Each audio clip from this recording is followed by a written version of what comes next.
Namun sebelumnya kita mengucapkan syukur kepada Tuhan Yang Maha Kuasa atas diberikannya kesempatan kepada kita pada saat ini sehingga kita dapat berkumpul di sini. Sebelum kita memulai acara ini, seperti biasa kita berdoa menurut agama dan keyakinan masing-masing. Berdoa mulai.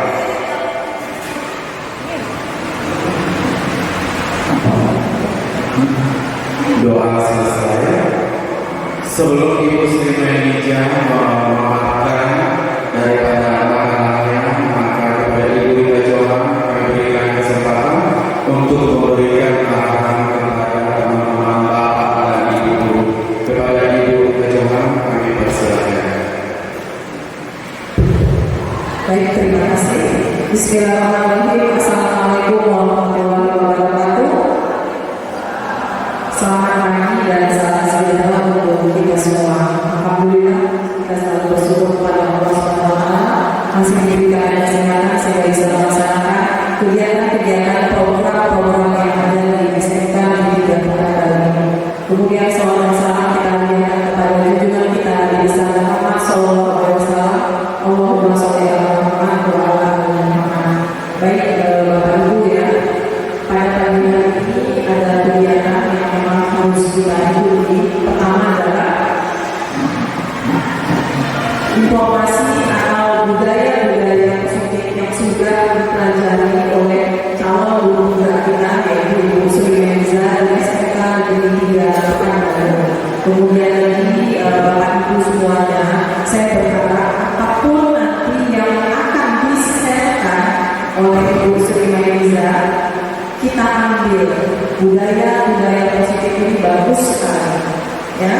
Kita ambil, kita pelajari, kemudian kita implementasikan supaya apa nanti yang kita terima bisa kita terapkan pada saat kita mengajar, pada saat kita memberikan pendidikan kepada siswa-siswa kita, pada peserta didik yang ada di kelas kita.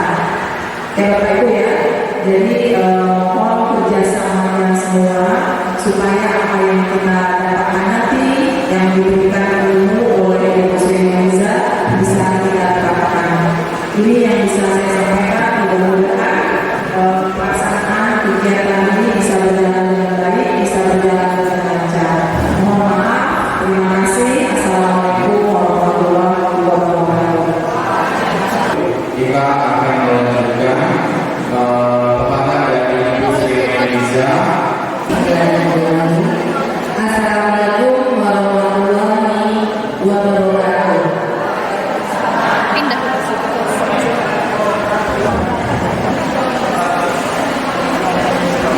Terima kasih untuk kita semua. Selamat pagi, salam bahagia untuk kita semuanya.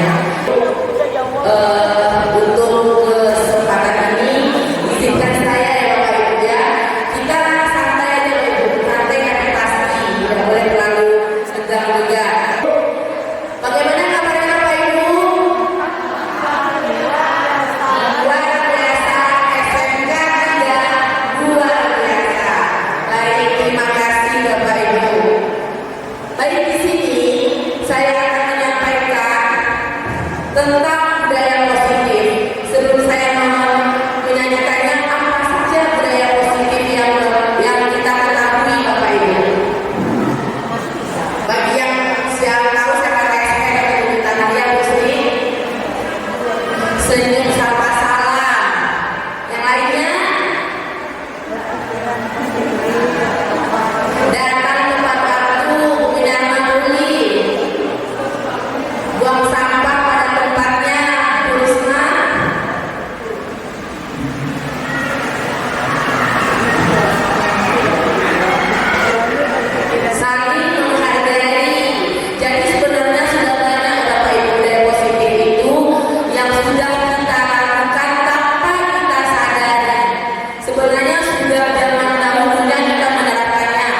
bagaimana keadaan kami sekarang? Bu Marti menjawab, saya sedang bahagia. Bu Ina menjawab, saya sedang flu Bu Lisa.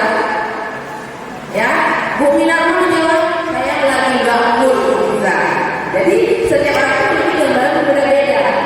Selanjutnya orang lain bisa mengontrol saya, padahal hanya Anda, hanya kita yang bisa mengontrol diri kita sendiri, bukan orang lain. Selanjutnya saya bisa mengontrol orang lain. Gak mungkin kan kita mengontrol orang lain, mengontrol siswa kita, dia di kelas hotel sana, kita di depan, gak mungkin kita bisa mengontrolnya. Dan di teori kontrol itu Anda tidak akan bisa mengontrol orang lain, itu sudah pasti. Dan yang selanjutnya, pemaksaan ada pada saat bukan gagal. Di teori kontrol, kolaborasi dan konsensus menciptakan pilihan-pilihan yang baru. Jadi tidak ada istilah pemaksaan itu. Selanjutnya, model berpikir menang kalah, berkompetisi. Saya harus menang nih, saya nggak mau kalah. Berkompetisi itu akan terjadi persaingan, akan terjadinya permusuhan. Padahal di teori kontrol, model berpikir menang. Saya harus menang, kita semuanya harus menang. Itu prinsipnya Bapak Ibu kalau kita berkolaborasi. Selanjutnya, kita mencoba mengubah orang agar berpandangan sama dengan kita. Padahal kita berusaha memahami pandangan orang lain tentang dunia, karena pandangan kita berbeda. Tidak mungkin sama pandangan kita. Perilaku buruk melihat berbagai suatu kesalahan, sedangkan di teori kontrol semua perilaku mempunyai tujuan. Jadi di sini kita sudah nampak Bapak Ibu selama ini yang kita lakukan, contohnya aja pemaksaan. Saya nggak mau tahu ya, kamu harus seperti ini, kamu harus datang ke sini. Padahal kita nggak tahu kendalanya seperti apa. Padahal udah motor saya bocor. Pernah saya dengar kamu bohong, nggak mungkin ada yang sudah bohong. Mereka tidak ada orang yang ini sepeda motornya bocor loh, lagi uang keluar ya Bapak Ibu ya. Selanjutnya, disiplin positif. Jadi di sini dapat kita terapkan disiplin positif itu adalah pendekatan yang menekankan pada pengajaran dan pembelajaran melalui pengembangan keterampilan sosial, tanggung jawab dan kemampuan berpikir positif. Dalam kelas yang menerapkan disiplin positif, fokus utama adalah membantu siswa memahami konsekuensi dari tindakan mereka dan mengajarkan mereka cara mengatasi konflik dan tantangan dengan cara yang sehat. Ini menciptakan lingkungan belajar yang aman dan mendukung. Pada akhirnya siswa merasa diterima dan dihargai. Salah satu aspek penting dari disiplin positif adalah pembangunan hubungan yang kuat antara guru dan siswa. Jadi di budaya positif ini bagaimana terjadinya hubungan yang kuat yang baik antara guru dengan siswa Bapak Ibu. Di sini juga disiplin positif juga merupakan salah satu penerapan disiplin yang bertujuan menumbuhkan kesadaran tentang memberdayakan peserta didik tanpa imbalan. Tadi kan ada imbalan nih, ada penghargaan, tidak boleh Bapak Ibu. Biarkan mereka berkompetisi dengan kemampuannya tanpa mengharapkan imbalan apapun. Ancaman keselamatan kelas kalau di institusi keyakinan kelas, karena keyakinan kelas ini mencari solusi. Kalau di konsekuensi masih memberikan hukuman pada akhirnya. Selanjutnya menyakitkan guru menjalani konsekuensi dengan menyatakan mengkritik, menyindir dan meledakkan. Nah di sini ada kan mungkin kita sering juga ada kata-kata saya ini menyindir siswa atau menyakiti yang mengkritiknya. Tanpa kita sadari Bapak Ibu, di konsekuensi guru menyatakan peraturan, membantu, melakukan peringatan dan menerapkan konsekuensi. Sedangkan di institusi guru menyebutkan keyakinan kelas, membimbing kerangka acuan, berpikir restitusi murid atau anak, membimbing. Kita mengarahkan, kita membayangkan kalau kamu seperti inilah hasilnya nantinya. Dari apa ini, dari yang saya tanyakan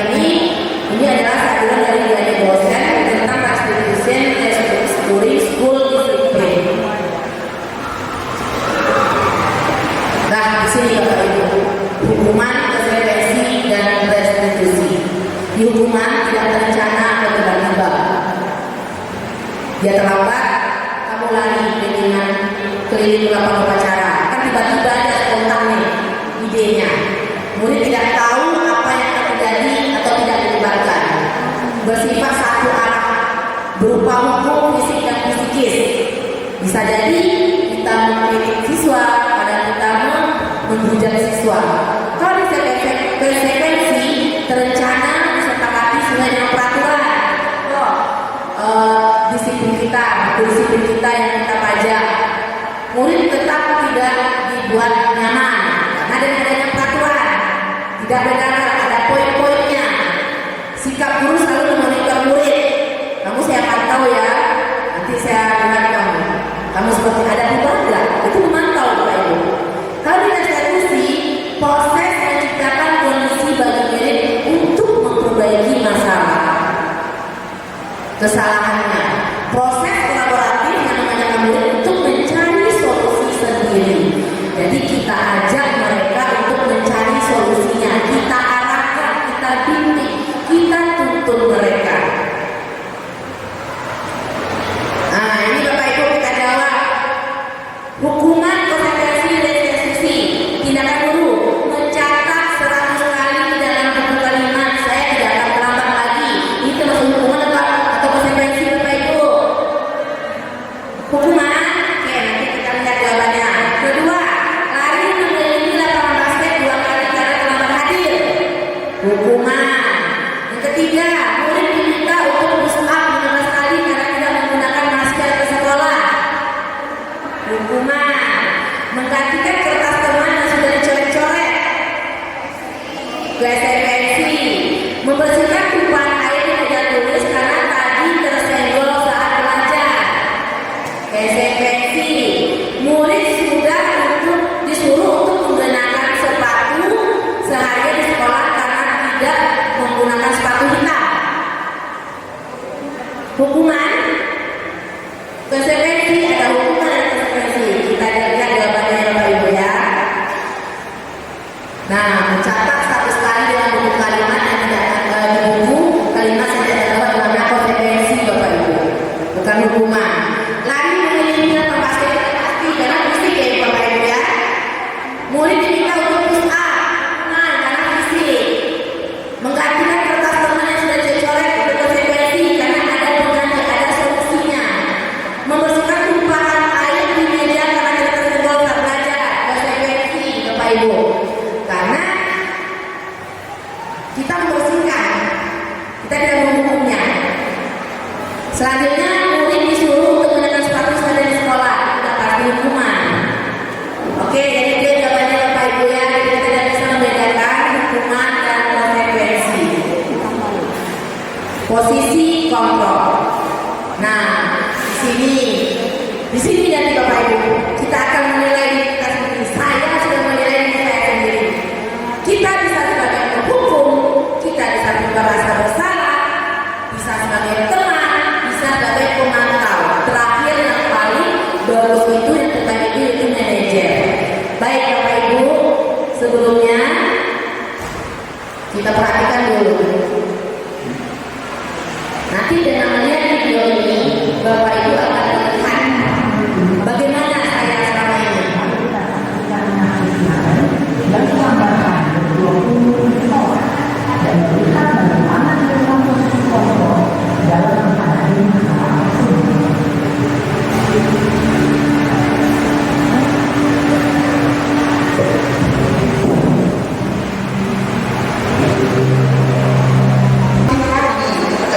Yang melamun dengan tangan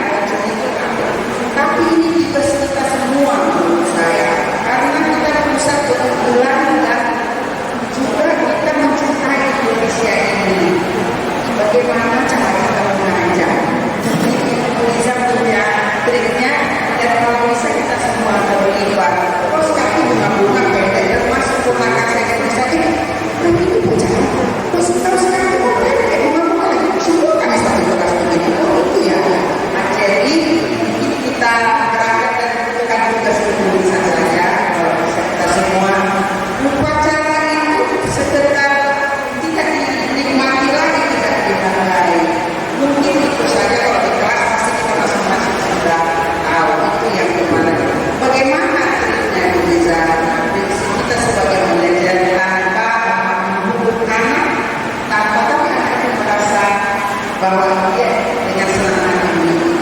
Terima kasih. Baik, terima kasih Bu Mi. Kita tunggu dulu Bapak Ibu. Oke, terima kasih banyak Bu Mi. Memang Bu Mi di sini kita dilema. Apalagi kita yang kita ada itu anak yang dewasa, beranjak remaja, beranjak dewasa. Kalau SD masih bisa, melihat remaja dia takut. Tapi kalau di SMK, SMA itu memang susah. Kita sepertinya kalian yang itu dari bagian pusat Bapak Ibu. Oke, yang tadi Bu sampaikan tadi masalah upacara. Tidak di upacara saja Bu ini sehari-hari juga rambut, jilbab tidak putih lagi, sepatu selamat kembali kepada keyakinan sekolah dan keyakinan kelas. Jadi sebelum kita membuat keyakinan kelas, kita bahas dulu ke siswa kita. Keyakinan sekolah itu apa saja? Ini men, itu men, disiplin. Oke ini, kos kaki tidak boleh cabut. Ya, dah kita sudah tahu keyakinan sekolah mana. Sekarang kita buat keyakinan kelas. Jadi di sini kerjasama bukan di kesiswaan saja Bapak Ibu. Apalagi saya juga sama sama kesiswaan ya Bapak Ibu ya. Kerjasama dengan wali kelas, dengan guru, warga sekolah, guru, warga semua, tidak siswa saja. Kalau misalkan si A nampak kita pakai baju hitam, jangan kita laporkan ke siswaan, jangan kita laporkan ke Pak Samsil. Kita guru SMK 3, berarti kita kita tegur dulu Bapak Ibu, kita lakukan dulu, kita tahu kenapa, bagaimana kamu tahu peraturannya, harus memang susah dulu, tapi harus kita lakukan seperti itu. Jadi di sini karena kami pelajari Bapak Ibu, memang kita harus kerjasama semua warga sekolah, kita hanya guru, tanpa usaha, semuanya, karena kita warga sekolah, warga SMK dan 3 Pekanbaru. Kalau tertib sekolah kita pasti nyaman di sekolah. Karena di upacara itu ada contohnya staf tata usaha guru semuanya mengikuti upacara bendera. Berarti kita masih punya wewenang untuk menertibkannya. Contoh, kita ingin siswa kita pakai sepatu hitam, ingin rapi, jangan terlambat. Apakah kita sudah rapi Bapak Ibu sebagai guru? Apakah kita sudah sebagai contoh sebagai guru Bapak Ibu? Jangan berkata kasar, jangan berkata kasar kepada teman. Apakah kita sudah bertutur kata dengan siswa kita sesuai yang kita harapkan dari siswa kita Bapak Ibu? Jadi kembali ke kita lagi Bapak Ibu. Jadi cerminan kita akan ditiru oleh anak. Saya kan bilang, men, kami boleh kok pakai jilbab putih sama itu men. Tidak, kami saja guru. Saya sampaikan, kami boleh melihat di sini. Kami guru, semuanya pakai jilbab putih. Tidak ada yang hitam, karena itu peraturan di guru.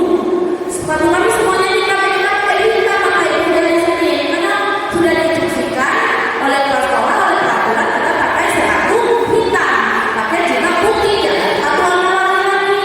Kita ini siswa kita disiplin, kita saja tidak disiplin. Bagaimana? Jadi intinya sekarang kembali ke kita dulu. Kita tidak ingin siswa kita terlambat. Apakah Bapak Ibu on time masuk kelas? Kita tanya ke tahu mereka, kita tanya ke diri kita. Kita masih jam 7 mengaji 7.30. Bagi yang wali kelas sudah masuk kelas, di hampir 7.30 dan apakah Bapak Ibu sudah 7.30 masuk kelas? Bagi yang ya alhamdulillah, bagi yang belum, ayo kita terapkan budaya positif dari kita dulu, budaya positifnya Bapak Ibu, baru kita terapkan ke siswa. Mudah, tapi mengungkapkannya mudah, menerapkannya susah. Tapi bisa. Yang penting kerjasama, kolaborasi kita dengan teman sejawat, dengan siswa, insya Allah Bapak Ibu. Kenapa orang saya tidak? Apalagi sekolah kita sudah tarafnya juga sebagai contoh bagi sekolah lain. Seperti saya bilang ke siswa, guru saja hari Selasa pakai baju seragam loh, ada baju seragamnya.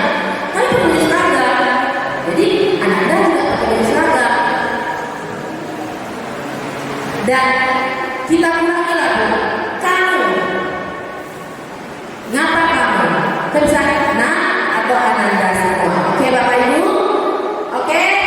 Terima kasih Bapak Ibu atas kesempatannya. Tidak ada yang mungkin, Pak Mumin. Oke, terima kasih Bapak Ibu atas waktunya, kesempatannya sudah memberikan saya untuk memaparkan diseminasi budaya positif di satu pendidikan kita.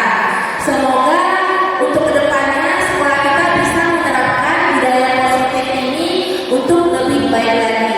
Bila hidayah, assalamualaikum warahmatullahi wabarakatuh.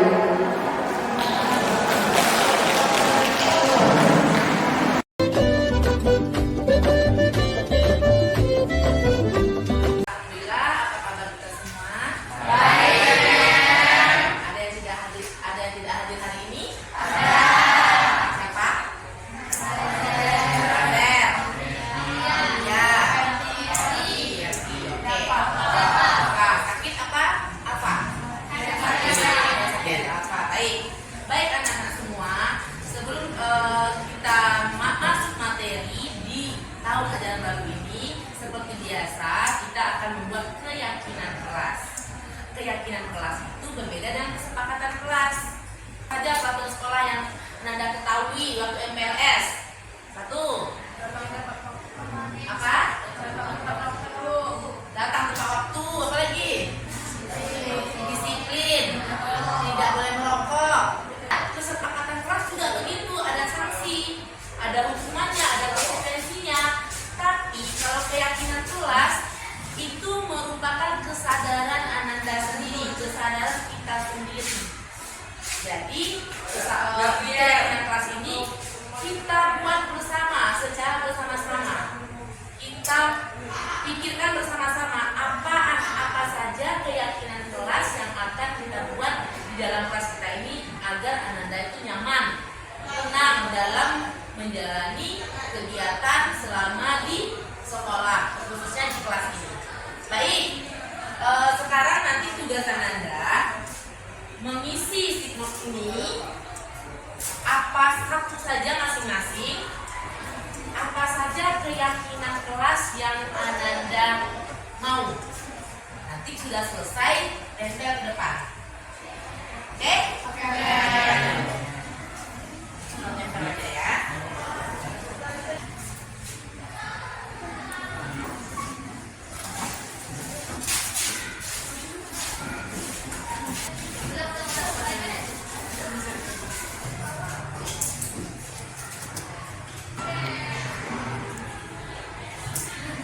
Yang sudah kita buat secara bersama. Kalau sudah kita buat, berarti harus kita bahas. Keyakinan kelas sebelum BP 1. Ada saling menghargai, saling kerjasama, dan disiplin. Oke? Oke. Setelah itu kita akan menempelkan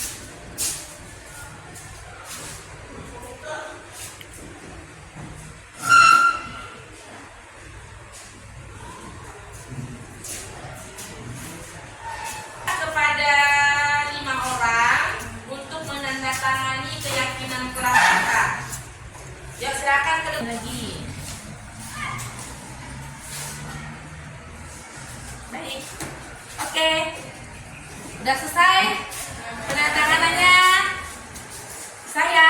Kita mengikuti keyakinan kelas yang sudah kalian buat di sini.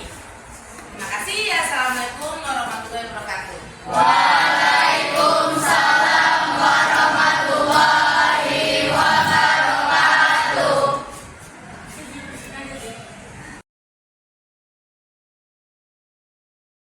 Saya merasa sangat senang. Senang.